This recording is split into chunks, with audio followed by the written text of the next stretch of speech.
Hello again. So you've requested your color image through color request and you've got an email back that says that it's been completed and it should be on the archive soon. So how do you get to the archive and what do you do when you get there? So the archive is the part of the system where all the data is stored. And it just looks like this when it turns up. When you turn up here, you can see your user ID is there already. You should be able to just press search and it will search for all of your images. So mine are pretty boring because I take lots of test images of stars and things, and yeah, it's all right. But yours should hopefully have some color images in there. So what I'm demonstrating at the moment is you can scroll down and you can get a quick look at your image if you click on the thumbnail. If you want a bit of a higher detail, you can press preview and it will load a high res version. There I had to click in to zoom in. But you're really interested in the color. So let's look for some color images. Oh, if you want to get your color images, only your color images, you can click that and press search. But I don't know what I'm looking for. So I'm just going to pick a telescope to look at and look at only the color images and then press search. Okay, and this has returned lots of different users' images on this telescope ECO2. So here we can see, now we've got the grayscale image. That's just the monochrome image that comes straight out of the camera. But also the system tries to make a good attempt at a color image. Sometimes it does good, sometimes it doesn't do as good. This time it's a globular cluster. We can have a look here. That is really nice. So you see globular clusters have lots of red stars and then there's some blue stars and stuff. Fun times. That's a pretty good shot. We've got Orion here, which is a very pretty object in the southern hemisphere. We can look at that again. You look at C preview and zoom in. Pretty nice. So you've got your image here. What can you do with it? Well, I mean, you can just download it. That's also possible. And then there's levels of what you can do. Okay. So if this, yeah. If this is the first time that you're doing a color image, you probably just want to open it in preview and have a play around. Preview is just a very simple um, image tuning. You're not really changing the image all that much, but you sort of make it. You can turn it around, make it look however you like. Some things like the horse head, you want the horse up the right way.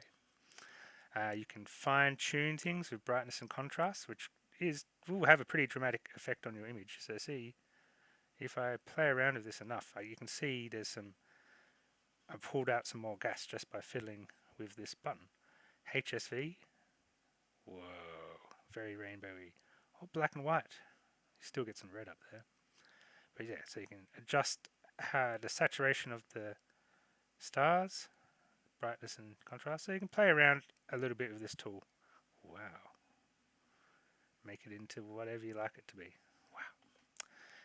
There is the classic Instagram filters, type filters. You can put on your images, watermark, etc. And then you can save your image out, wham it on Facebook, whatever you like to do. I'm showing my age of Facebook, but whatever, email it to someone. Stick it on your fridge. The next tool that you can have is the next level up. I'm not going to go too much detail into it, but it's sort of the mid-range thing. It has more buttons. You can do more stuff, but it's still pretty quick and lightweight. So here you have lots of different effects. You can play around to your heart's content.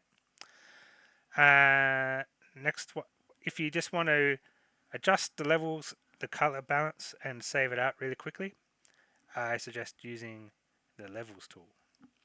Now here's the levels tool. This is what I would use if I was going to step over to making a really, really, really good image. Because, not that it's not good already, but you can see you can adjust the color into just the right balance that you want to start off with. Okay, so maybe you wanted a little blue like that. So you get a version that's pretty close to where you want to start from. Now here you can press Save a PSD to my data. A PSD is a Photoshop data file, and you can open it in Photoshop, and that contains all the tools that you might need to make your image stunning. There's another package above that, but if you're just starting off, you won't want to use that yet. It takes a moment, as you can see, but now it has saved to my data, which I'll show you in a second. But you can download that PSD to your computer. Behind my head, it's downloading. And you can sort of see behind my head that there is a file there. And if I click on it, it will start loading in Photoshop. So you might not have Photoshop. If you do, that's great. But if you do not, I will quickly show you GIMP. GIMP is basically free Photoshop, and it will open those Photoshop data files just as easily as Photoshop itself does. So this is free, so you can get that for whatever computer that you're using. But here I have Photoshop. So here we've got it into Photoshop, and Photoshop is the almighty list of tools and AI things and blurry things. So here is where, you could spend a good couple of weeks going through trying to figure out what all the buttons are. But I mean, to start off, it's adjustments. Look at all those adjustments you can make. So you can start really playing around with all of the different parts of your image. Oh yeah, there's no red in red. Anyway, you can start really honing in on exactly how you want. Wow. Oh, look at all that gas out there. Wow. You see what I mean? Once you get into Photoshop, lots of things become possible to do. Ooh, that's so cool. I didn't realize that was going to happen. Anyway, that's the excitement of color imaging. So hopefully that shows you just quickly how you can go from just looking at your color image, inspecting some of the images, all the way up to getting it into Photoshop or GIMP for you to have a play around with. That's so cool that I did that. Hopefully you have the same experience I just did, where I just went, that's so cool.